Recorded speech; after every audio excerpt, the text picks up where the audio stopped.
Hello everyone, you're on the GeekBox YouTube channel. Today you will find out how to add Atomberg Device to Google Home. Let's go. Open App Store or Play Store.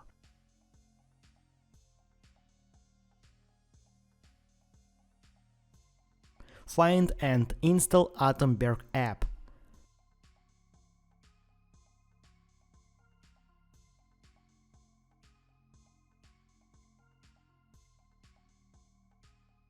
Add your Atomberg device to the Atomberg app.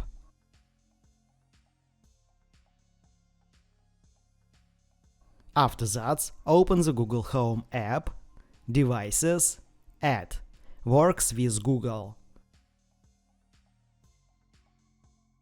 Find Atomberg.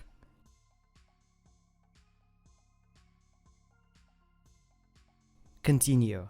Link your Atomberg account to your Google Home account. After that, all devices from Atomberg app will be added to the Google Home app. That's it. Now you know how to add Atomberg device to Google Home. Thanks for watching. Please like and subscribe to the channel. Good luck and see you soon.